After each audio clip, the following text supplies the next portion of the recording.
Hi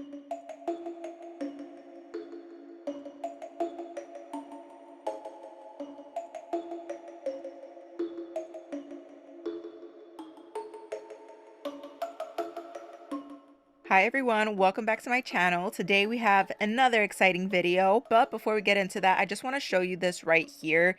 If you've watched any of my videos, you notice that before I apply my acrylic, my nails are always shiny like this, and that's just simply because I'm applying a Makart's Peel It Off base coat. Since these are pop-off sets and I create these sets for content purposes only, I do need to be able to pop them off whenever I am done. So I just use this product right here, and it's made life so much easier. So if you're looking for something where you can do temporary sets, when using this Peel It Off base coat, you can get about a week of like your nails lasting. So it's worth it, if you have an event that you want to go to, or like a wedding, or you just want to be cute for the day and be a little extra with your nails, but you need to be able to take them off by the end of the weekend. This product is perfect. So definitely check it out if you are looking for something that's going to allow you to do temporary nail designs. So now let's talk about what I'm doing right here. This is Valentino's Cover Acrylic in Perfect Nude. Now I mentioned, gosh, I don't remember if it was a couple videos ago that I mentioned I have my favorites, which are like Bare Me is my absolute favorite right now. But I have the entire set of the Valentino Cover acrylics, and I want to use them as much as possible and be kind of versatile with what I'm doing. Now, I will be honest. Perfect Nude is not my favorite. It's still beautiful. It's just not my favorite.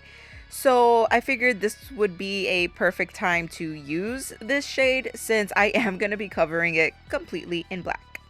Now, I do have to mention this, and this is a total side note, absolutely nothing to do with this video, but my neighbors have a rooster, you guys. And boy, that rooster loves to be cock-a-doodle-doodling all day long. And I think he's hungry right now or something, or he just wants to stretch out his legs and get out the cage. I don't know. But if you can hear him or her, no, him, because roosters are boys, right? Duh.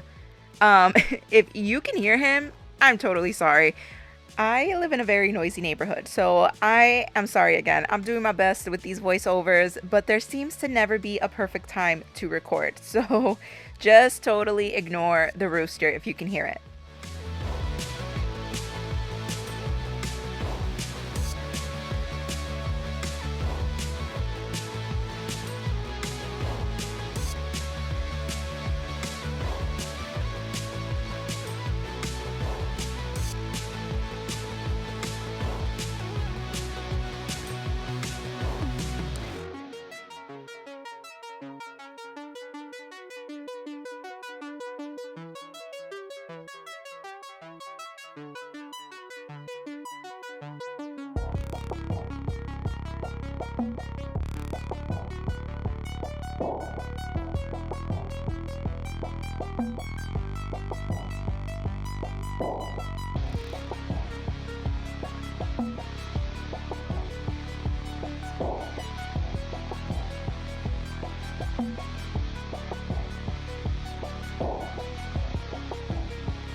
One thing I do want to mention, and I don't know if anybody has ever noticed this on my channel, but underneath that napkin where I wipe my acrylic brush clean from the acrylic, I do have a piece of aluminum foil underneath that.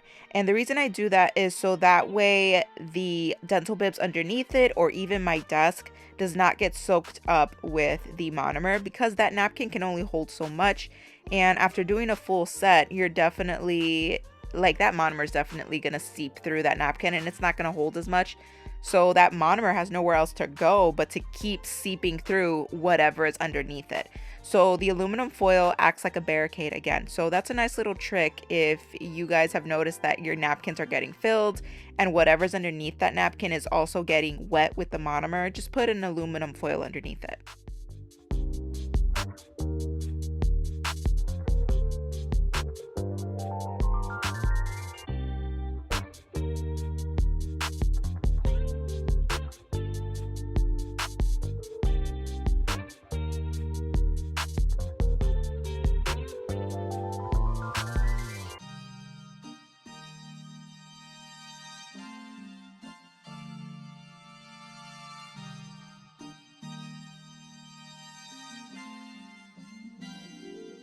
So now it is time to file and shape the nails.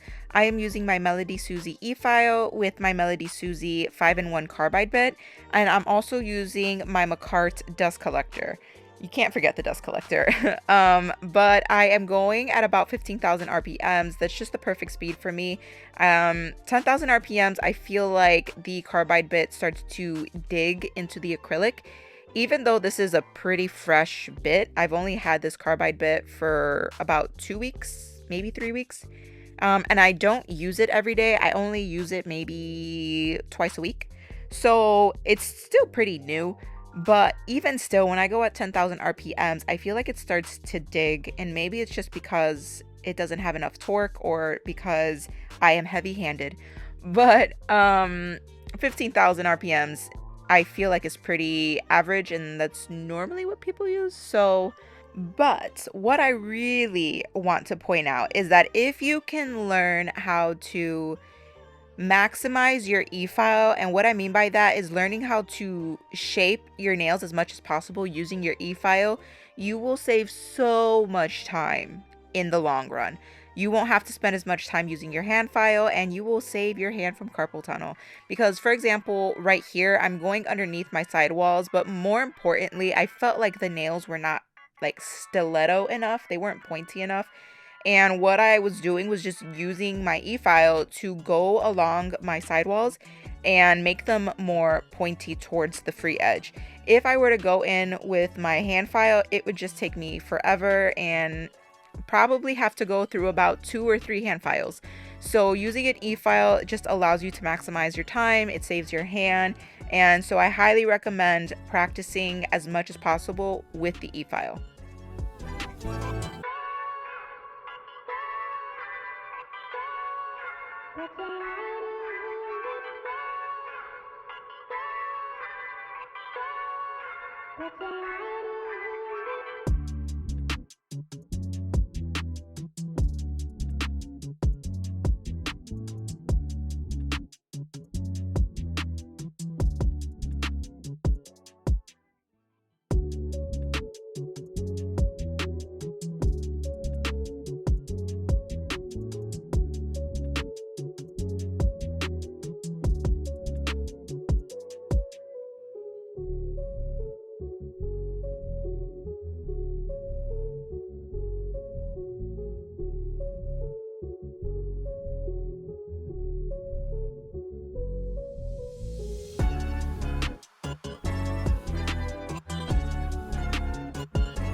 One of the very last things that I do right here is I'm basically finalizing my shaping and making sure it looks nice and clean with my Tammy Taylor hand file. I absolutely love these. And I do want to let you guys know that everything that I am using can be found in the description down below. If for some reason I don't link anything, please don't be afraid to let me know in the comments and I'll do my best to link it or find it for you. So now we can get into the nail art. First things first, I covered all of the nails in black. I did do 2 coats of the Beetles black gel polish. And then after that, I always matte top coat because I don't, well, I shouldn't say I don't, because you never want to mess up your design. But if for whatever reason you have to wipe something clean, you can always just take some acetone or some swipe on a lint-free wipe and wipe your design away from the matte top coat and everything will still look clean. So definitely apply matte top coat after you do black on all 5 nails.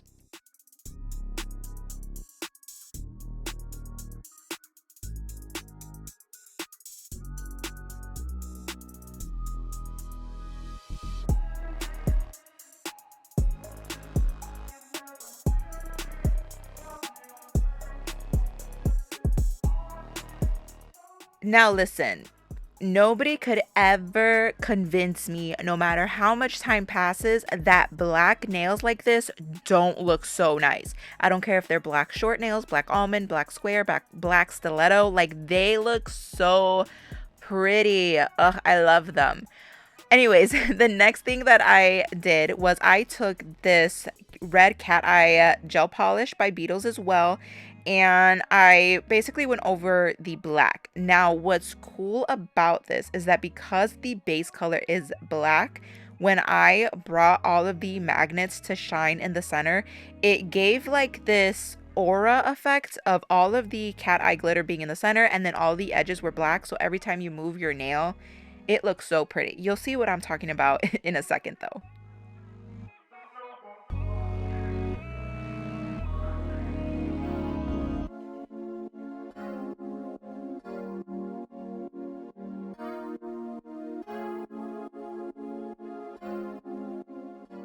After I did this on my index finger, I did the exact same thing on my thumb.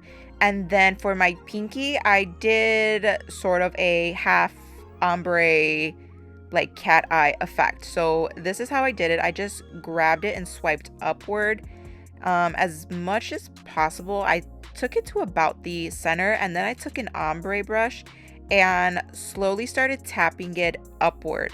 Now, I will be honest, and I think I tapped a little bit too much and maybe should have left it. Now, you can't tell once it's been top coated, and I do add some rhinestones there later on, so you definitely can't see that line that you see right now. But still, I think I should have like left the cat eye a little bit further down towards the free edge. So if you are doing this design, just something to keep in mind. Now, these are the Saviland, guys, I butcher names all the time. The Saviland nail art gel sets. These are like solid glue to create 3D nail designs. Now, it comes with a bunch of colors, but what I really like about this set is that they're not sticky. So one product that I'm always using is the Macart Solid Nail Glue, and I will die on that hill that it is still a great product, but it is sticky and the tackiness can be a little bit annoying, especially with the gloves. But with this product, you don't even have to worry about it, and the colors already come like for you. You don't have to paint over the product like you do with Macart Solid Nail Glue. So to start Ghostface, I just took a blob of white on the back of a nail form. If you don't have a nail form, you can also use sheet protectors. Those work as well so that they don't stick to like a piece of paper or anything like that, because then you won't be able to pick it up. So a nail form or a sheet protector, and then I just blobbed that white onto my nail. The only thing about this product that I had to get used to was that unlike Macart Solid Nail Glue, this product does not stick instantly to the nail. So it does have a tendency to literally fall off, But I figured out the trick, which is just take some acetone on a brush and you essentially want to start like melting away the edges of the product into the nail, and it'll completely stick and you won't have that problem of it falling off.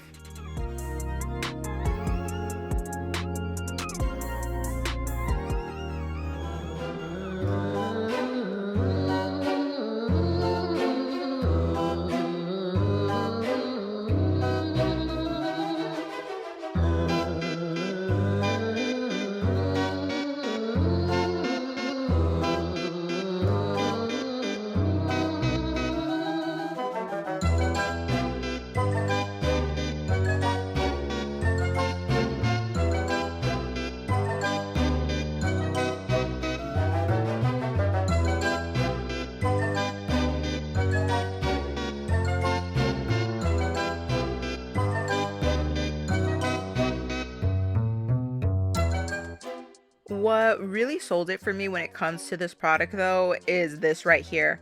When I was doing Ghostface, I realized that his face was way too bulky for my liking, and I was literally able to just scrape away the top edges.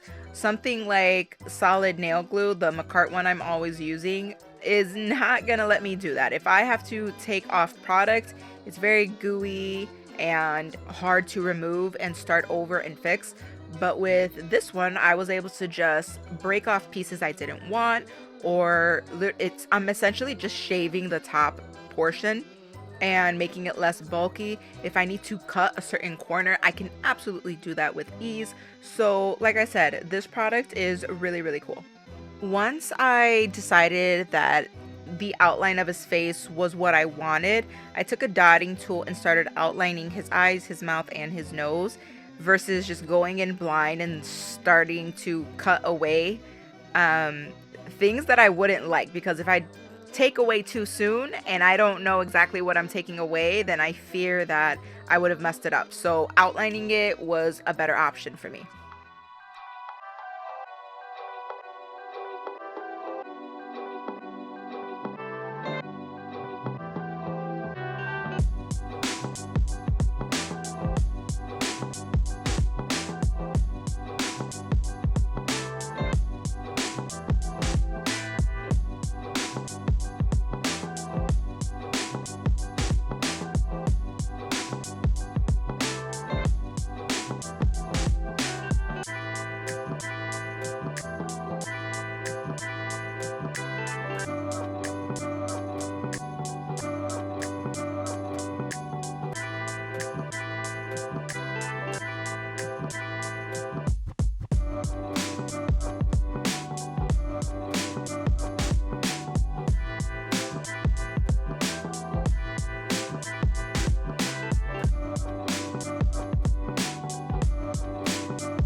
Once I carved out the eyes, nose, and mouth, I used a silicone tool to flatten up all of the parts that might have lifted as I was using my dotting tool. But what really helps flatten everything out is taking that acetone on the brush, and that will completely smooth everything over. And you want a smooth surface for when you go to apply the black gel polish inside of the eyes and the mouth. However, this extra step that I'm doing right here, to me, is what really makes Ghostface pop. I went in with a little extra white and sort of added an extra border around his eyes, because when you see Ghostface, his eyes sort of like the outline of his eyes sort of bulge out, and that's what makes his mask so cool. They're not like flat, and by adding this extra white piece around his eyes, it made his eyes look even deeper and gave it the effect that I was looking for.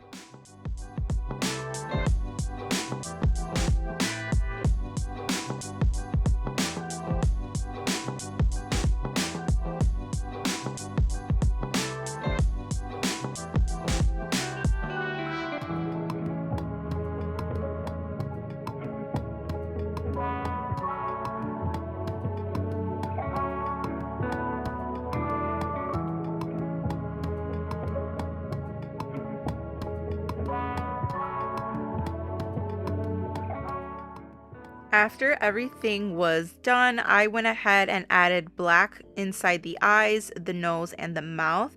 And then after that, I fully cured it in the light, and I went back in with glossy top coat because you just have to have glossy top coat. You can't have matte top coat for his eyes. So that's what I did.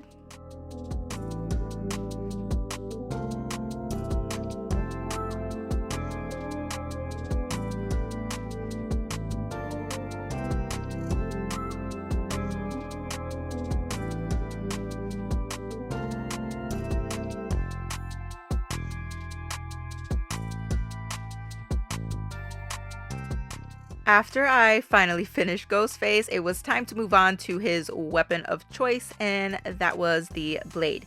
So I started off again with some white. Unfortunately, the pack did not come with gray.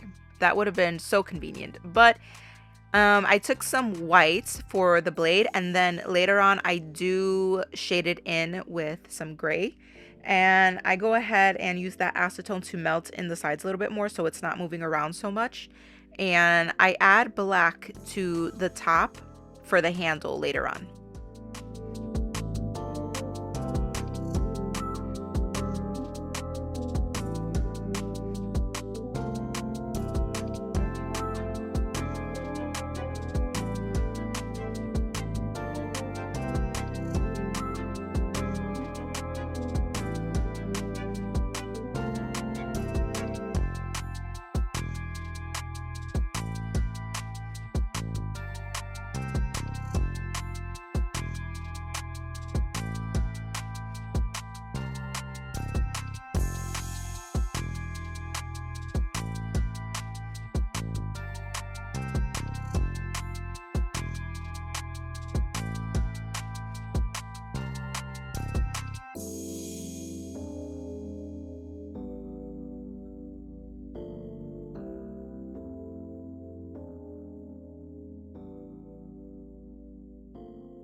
As I'm doing this voiceover, I just realized that my wedding ring is on my middle finger. I normally just take it off when I'm recording, but I totally forgot. And if anybody's wondering why it's on my middle finger and not my ring finger, it's because I've lost a lot of weight and it does not fit on my ring finger anymore. So it's a bonus, but I do have to go get it resized. And rather than just not wear it, because, you know, I'm a married woman, I just put it on my middle finger for the time being.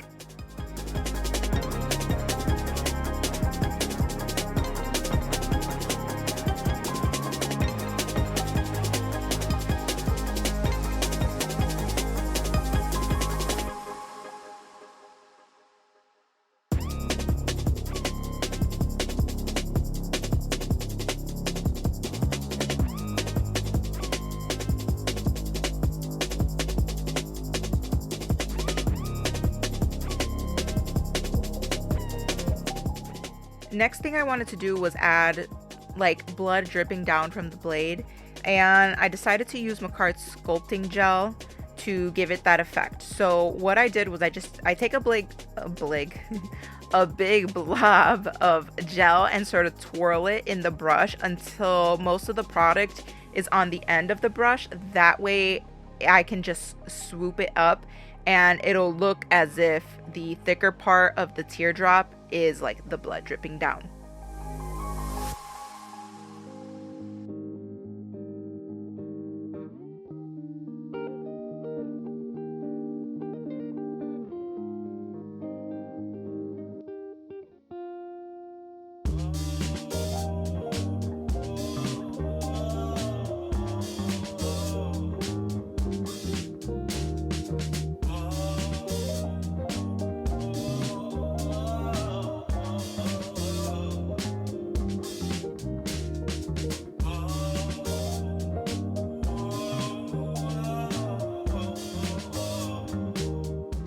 After covering that little teardrop in red to give it that real blood effect, it was time to start the rhinestones.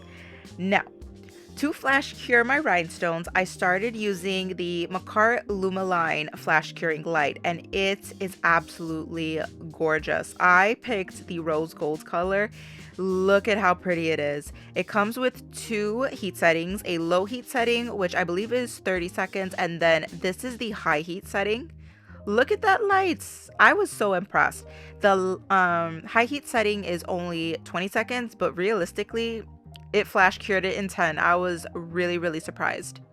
Now, I do have an old flash curing light, like a handheld one, and it cures, but it just takes a lot longer for it to cure.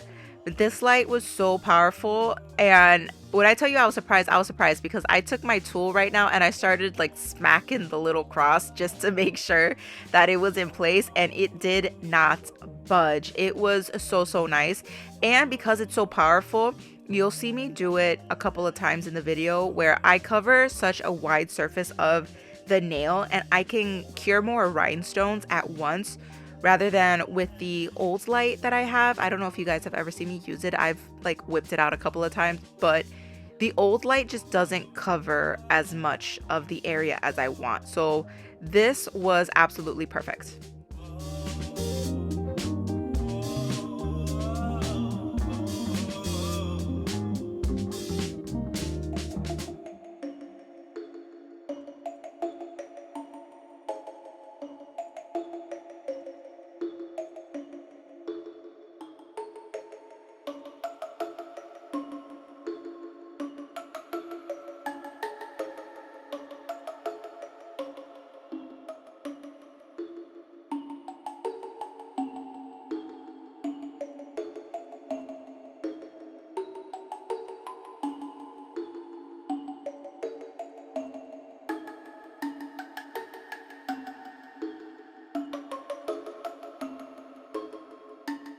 This is what my nails look like after I've placed all of my rhinestones on them, but I wasn't done there. I decided to add caviar beads to each individual rhinestone. It was so time consuming, but so worth it in the end because I really loved how it just made the nails pop even more. And I always thought, like, I always wondered what type of rhinestones these are when I see people do it. I'm like, man, I gotta buy rhinestones like that. And it dawned on me that they're just adding caviar beads to the side. So like I said, it is super time consuming, but it makes a huge difference. After everything was said and done, this was the final result. Now, I love Ghostface, but this nail right here, I think this one has my heart. I absolutely love it. But anyways, I will see you guys in the next video for my It nail set.